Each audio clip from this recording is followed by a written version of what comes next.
XRP ODL will create hyper deflationary burns and make XRP eventually scarce.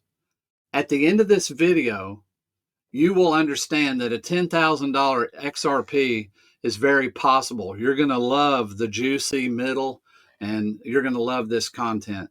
We also both get supported by the Decent Wallet. So watch this quick ad. If managing your crypto feels like solving a puzzle, it's time to switch to Decent Wallet. It's just a few taps. You can manage, track, and secure your crypto with unmatched ease. And here's the best part. Grab your Decent Wallet at a discounted price by using the referral link below. Don't miss out on making your crypto experience smoother and more secure. Alrighty, thank you for watching. We appreciate it. All right, Max. All right, so the first thing we're going to start off with is what you're going to see on your screen here in just a bit. It's the whole basic search of the XRP burn rate. And what we're alluding to here is, since its inception, XRPL, as an XRP ledger, has burned approximately 13.5 million XRP, valued at 27.9 million by the end of 2024. This relatively slow burn rate is due to the network's minimal transaction fees, which average less than 0.202 per transaction. Now, I cite this because it was only about a day ago. Now, what I also want to share with you guys, obviously compared to just doing a basic search, is, let's face it, AI. Grok conversation. I understand that AI is not the end-all be-all, but it is a nice source of information, and we'll share some other citations with you. What is the XRP burn rate? Also, when is it actually burned? Now, it gives you some other key details. The burn rate refers to the amount of XRP that's permanently removed from circulation through each transaction on the XRPL. According to available data, the burn rate has basically varied, but has been known to burn approximately 2,400 to 2,800 XRP daily. It can fluctuate, and they give you an instance that back in the first quarter 2024, so basically a year ago, over 600,000 XRP was burned from transaction fees, which equates to an average of about 6,666 XRP from that day or that period. All right, so when is XRP burned? Well, it's primary burn through the transactions on the XRP ledger, but they give a breakdown how it works. I don't want to get into too much of the crazy nerd talk, but we do see that this citation on the basic search makes sense. And it even gets into the whole thing of DMM creation and, of course, other scenarios.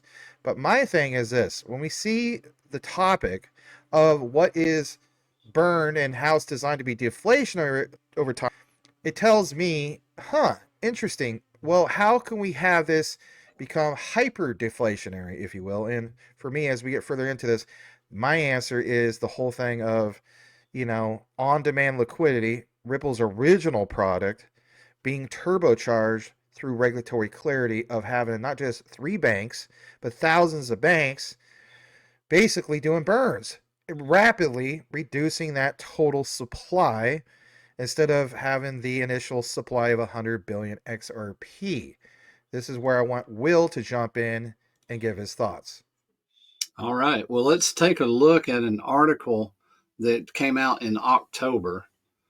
All right. This article, Chris Larson's 2.75 billion XRP could soon support Ripple ODL as supply tightens. Now, what we need to think about is look at the date here, October 19th, 2024. That was before we had the November election results, which drove the price up 5 times. So there was tons of purchasing of XRP. So the supply has more secured in wallets, wouldn't you say? A lot of people are hanging on to XRP. And so let's take a look at this. How much XRP is available excluding the escrow accounts? The reason we exclude the escrow accounts is Ripple is not going to go bankrupt to sell XRP. That's their bank account. That's their actual money. They would rather the price of XRP go up, wouldn't they? Because then they have more money to buy companies and play games and pay people, and that's their wallet. So they're not going to forsake their own wallet just giving it to banks in order to use it, because then what they would do is work against the price of XRP. So they may sell some of it, but they aren't going to sell all of it. Long story short, let's go with 62 billion XRP are available for cross-border transactions. Now, we have to subtract from that a few things. That is, look at this. How much XRP in grayscale XRP trust? Well, they're saying 16 billion. So roughly, if we subtract 16 billion from the 62 billion, we end up with 46 billion. Now we can subtract some more things. We can subtract, well, there's 5 million wallets. How many wallets are there in approximation? Well, there's 5 million. Now, some of those required more money than just one XRP. So look at this. In the past, the XRP ledger required a minimum of 20 XRP to activate or form a wallet. So there's a bunch of those. And then it was reduced to 10, and everyone knows it was reduced to 1 XRP on December the 2nd. So if we go with an average of 5, which is very conservative, and you multiply that times the 5 million wallets, then you can come up with the figure that you're going to subtract out of, how much is that? 25 million. So if we subtract that out, what else can we subtract out? Well, how many XRP are in the AMM? The most recent, look at my terrible spelling, and Grok still figured out what I was saying. Okay, so how many XRP are in the AMM? The most recent data available from the post on X indicates that the total amount of XRP locked in the XRP automated market maker pools surpasses 9 million. So you subtract another 9 million. So we get down to, it's under 46 billion, but let's just use the $46 billion amount, the 46 billion XRP amount. So that's how many is available if they were all purchased all at once. Okay. And if you didn't figure that, that would drive the price up, right? If somebody's trying to buy them, the price is going to start going up, isn't it? So we're just pretending that the price is not going up because someone's trying to buy this amount. Now, why would somebody want to buy this amount? Well, if you multiply 45 billion XRP times $2.50, you basically can move $115 billion. Now, so why is that significant? Well, take a look at this. So another question asked Grok, but this information is reliable. Look at this. Daily transactions processed by CGI, a major IT and business consulting firm, mentions that they support clients, that's multiple, right? Plural, in transferring more than $21 trillion every day. Okay, well, let's pretend for a second that only 3 of those banks that do $21 trillion a day come to the table and want to use XRP to move that money. Just 3, not the thousands that XRP has MDAs with. We know 1,700 plus they've been securing more deals. So I would venture to say, it's easy to say, there's probably a few thousand banks and institutions. So we have all of that.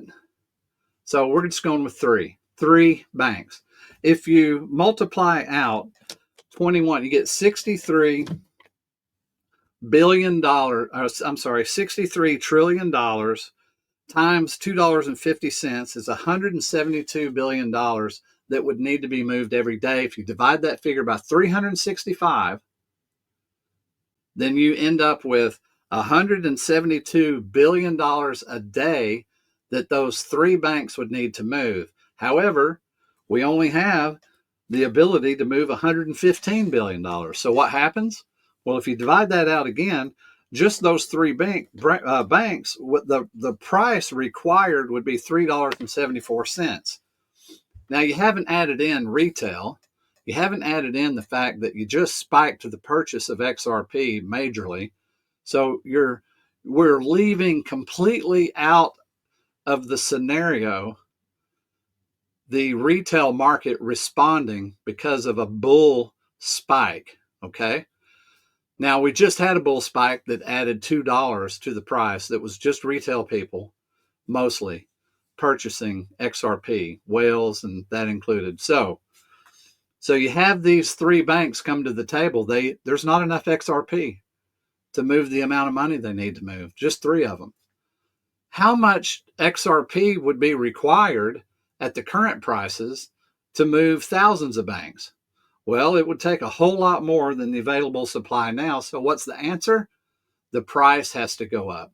There's an analogy that I used to do. If you took thousands of hoses that represent each bank and you ran it into one hose, and that hose was extremely flexible, then you have the other side where people are receiving the same 1,000 in as thousands out.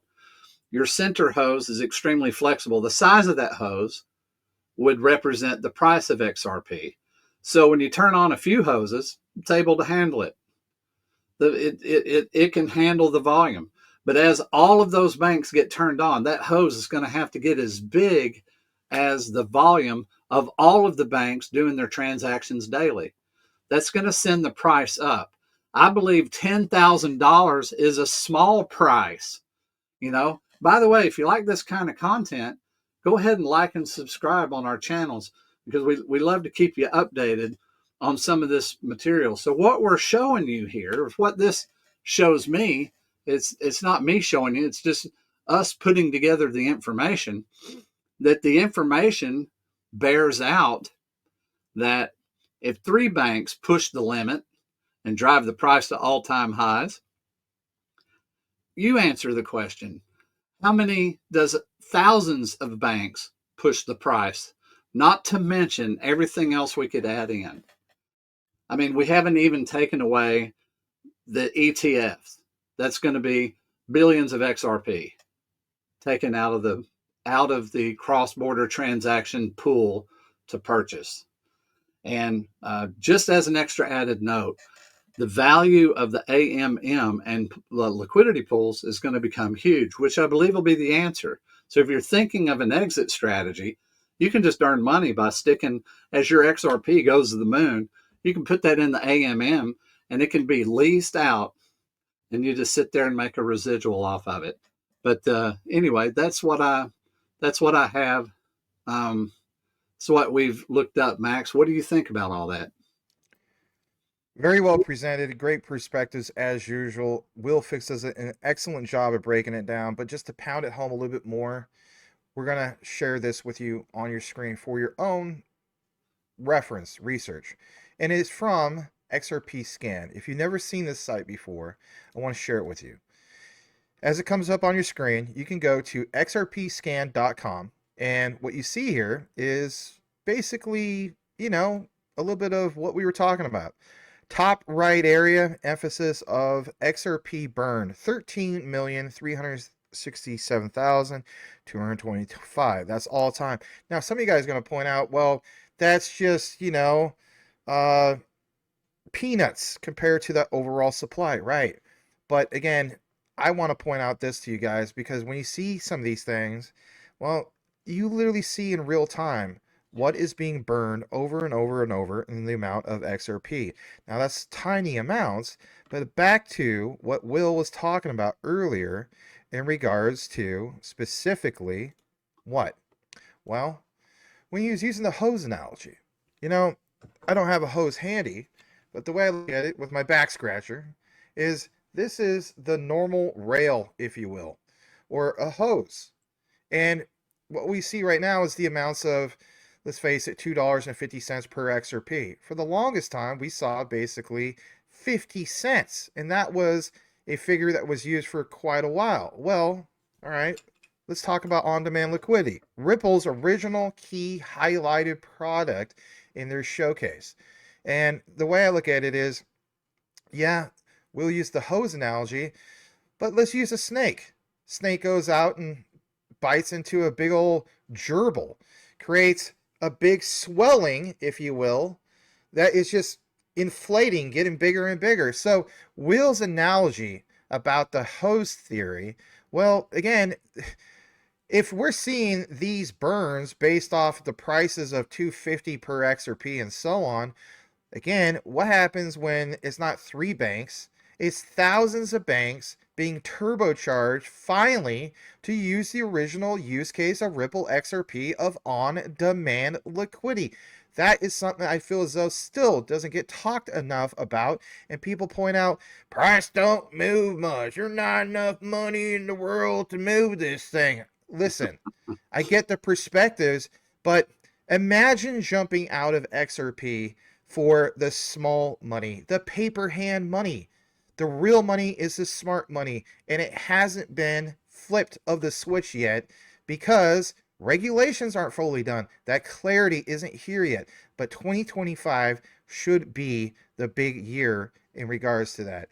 If you Yes. want, I yes, want go ahead. to say, throw in there some other thoughts that came to mind is that, Ripple's been, so the burn ratio has been in there for a while, for years. And it's like, well, it's been in there for years and it's only burned that much. Yeah, but we just now got RLUSD involved. We just recently got smart contracts involved. We're going to also, there's other coins being put on the chain that charges XRP to use the XRPL network. And that's burning also. So we have multiple factors that have just recently been added that's increased the amount that's going to be burned. And that's going to grow exponentially, as like what Max was just saying, exponentially when thousands of banks are joining, and then many other coins are made, and CBDC currencies that are carried on the XRPL network. Those are going to charge XRP fees. That's going to be countries with all of the money getting moved, with the volume of money and the repeated use of the XRP. It's changing hands, and fees, whole countries. So that burn factor, we did notice that they've put a safety margin in there where they can change the burn factor, and they probably will, because it looks like they could just burn the coin up, right? But that's a day coming, probably. Yeah, I think that day's coming sooner than people think. I know people get tired of hearing that. They're like, oh, we've been talking about this for, this is now the 11th year. Just make it happen already. Again, you can appreciate that the house was built or the frames were put together and whatnot, right? Now we got to get that utility put into motion. Well, how about this for everybody, all right? We're talking about deflationary here. Who is another smart person out there in this space that references Ripple to be deflationary? Well, no other than the one and only Charles Hoskinson of Cardano. What do I have? Well, as it comes up on your screen, you're going to see some key things, and it is basically this. It's the whole notion that he praised Ripple RLUSD stablecoin is, of course, game changer. Some of you guys have seen this on X. There's a whole new wave of people who haven't. There isn't one source of news. We'll just leave that at that. Every RLUSD transaction on the XRP ledger burns XRP, adding deflationary pressure while, of course, driving adoption. Think about that, everybody. Deflationary pressure. This is a big move for crypto utility and the future of decentralized finance.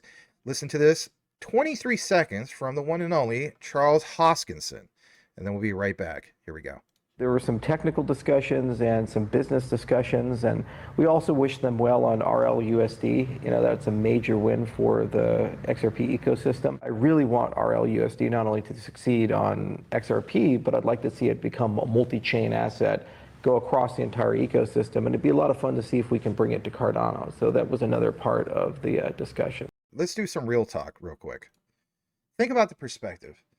Why would Charles Hoskinson of Cardano want to get behind this? Well, for one, it's a win not just for Ripple, but it's a win for ADA.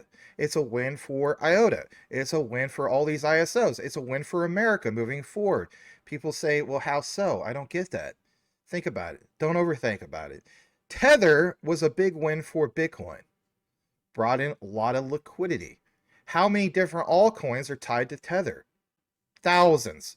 If anything, maybe millions. If you look at CMC, coinmarketcap.com, it shows there's literally over 2.4 million cryptos. Now, let's face it, a lot of those are garbage. A lot of those are basically meme coins and so on. I'm not trying to bash on all meme coins, all right? I believe in the Cokes and Pepsis, your Shiba Inus, and your Doges and so on. But wherever the case be, that is liquidity. Think about that. Just that. Liquidity. He wants that liquidity. He wants that pairing of RLUSD to be the chosen one for America. If anything, Monica Long's interview on Bloomberg talking about not RLUSD. She literally talks about Ripple US dollar stablecoin, right? Mentions about 3 or 4 times. So again, you can understand and appreciate the terminology. Now, just real quick, we're talking about deflationary. Here's something I want you guys to learn just in case you're new. Check this out. This gets good. We're going to reference another particular person, and that is Edo Farina. Now, I'm not going to play the clip, but I thought this was good. He mentioned specifically this perspective. He says he doesn't hold any BTC anymore. Many of you guys don't. The myth about Bitcoin supply is only 21 million coins has already fallen apart. Is this valid? Validators can increase Bitcoin supply, which is true, and XRP is a deflationary asset. So wouldn't that drive more demand for, of course, XRP? Well, XRP to overtake BTC is a real possibility. Guess what, everybody? If you're new to the space, it already has. Believe it or not, a few years back, XRP at one point was the #1 based off of market cap. So we already been there, already done that. Your quick thoughts in regards to the findings, Mr. Will Fix. Yeah, it's amazing. I didn't know. I thought 21 million Bitcoin was the limit. So that's news to me. That's kind of cool. I'm okay with Bitcoin existing, especially we saw those new changes where we got a video coming out soon on that. That equalizes the playing field. No, won't give away that secret. We'll wait for that video to be released. But along with that news, wow, there can be more than 21 million. Who knew? Yeah, absolutely. The next part we're going to get into is this. Shout out to our brother in the community, Smoke, aka Smoke Dog. He has some tremendous information to pound home the whole thing of what is deflationary with XRP. But how about this for size? How many times have we referenced, as an XRP holder, the power to become your own bank? Well, how about this? Ripple to be a central bank? Now that sounds nuts. What are we going to cite here? Well, again, he does it better than anybody. Give him a follow over at SMQKEDQG over on X. What does he have? Well, it's the reference. Ripple as a central bank. In the Russian PowerPoint, it is stated that new technologies that are being tested operate in a closed mode and do not disclose information about their activities. Hidden for the public eye. This is the discussion about Ripple, quote, working in test mode with major banks. Only occur with confidential presentations like this one. And I won't get super into every single thing, but I do agree 100% with Smoke. It further describes the deflationary nature of XRP, explaining that its supply becomes more scarce, yes, you read that right, as XRP is burned in every transaction, which is in turn drives up its price through reduced supply. But how? Well, again, it's the highlights. And in one particular highlight, I want to share this. And it basically is this. From the interpretation of Russian into English. In this, it mentions the features of a Ripple crypto system. It states that, specifically speaking, new technologies are being tested. It is highly likely that many market agents work in a closed mode and do not disclose information about their actions. Both Ripple, BMW, and JP Morgan, Chase, and so on basically do this. Understand the difference between contracts and NDAs. Shout out to Menelek, who pointed that out. And as we get further down, what do you see towards the bottom? Well, it wasn't highlighted, but I thought I would also mention this. It says here specifically that there is no minting all 100% of XRP in the amount of 100 billion units are issued to the moment of launch, or in the moment of launch. Cryptocurrency has a deflationary nature. Look at this. 0.401 XRP burns with each subsequent transaction. So at the end of the day, understand that cryptocurrency, or XRP, is not only the payment tool in the Ripple ecosystem, but the company works with both other cryptocurrencies and fiat money. Why did you mention that, Max? The reason why I mention that is because back to Charles Hoskinson of Cardano. Why? Because he understands how this benefits Cardano. Everything, all these big ones, the conglomerates coming together and benefiting from Ripple. So it's a major win moving forward. Your closing thoughts in that regard, Will? Yeah, I think we've done a great job showing the facts that it is a diminishing supply. XRP has a diminishing supply, and we love the idea that the cross-border pool, let's call it that, the pool of available XRP for cross-border transactions is the indiscriminate buyers. Banks don't care how much it costs, so they're buying from this pool. That is the pool of tokens that will control the price of all of the tokens. Mine and yours sitting in a wallet will go up just simply sitting there because banks will be struggling. Well, not struggling. The ODL is because the price will just go up, right? And it'll just shoot up to the price necessary for available coins as they're purchased. So one bank, buys 10 billion. Well, in that process, it just jumped in price. So there's a control factor. By the way, I did read about their algorithm. There's algorithms in the exchanges. That's why one exchange can have a higher price than another exchange. And the algorithm keeps an eye on the supply available that each exchange is selling. So it's going up in price based on what's available from the exchange. So there's a bunch of mechanisms there. The balancing factor is the AMM doing arbitrage searches and making money through arbitrage trading, which I mentioned in another video. If the price is high for XRP in this exchange and it's lower in this one, the AMM starts purchasing the low price, driving the price up, and selling over here, driving the price down to equalize it. So there's an equalizing factor between all the exchanges, and then probably company-wide, the price, the order books are going to drive the price up. And as we saw, man, as a wrap up, if 3 banks can tap it out, what is thousands of banks and institutions going to do? It's going to drive the price way up. Is what it's going to do. Yeah, absolutely. Listen, you guys, if you appreciate the content, simply do us a favor, like, comment, subscribe, and how about this? We hardly ever mention this. Hit the bell notification. If you have that turned off because you have your settings on your phone, re-enable it. Obviously, it helps us, and we do appreciate it. If you're new, thank you for considering to subscribe to our channel. And if you watch the whole video, type in the words, "Holy cow." And we'll know that you listened to the entire outline. On behalf of myself, Will Fix, as well, thanks again for watching. Know what you have, know why you hold it. The research trumps FUD 110%. We'll see you on the next one.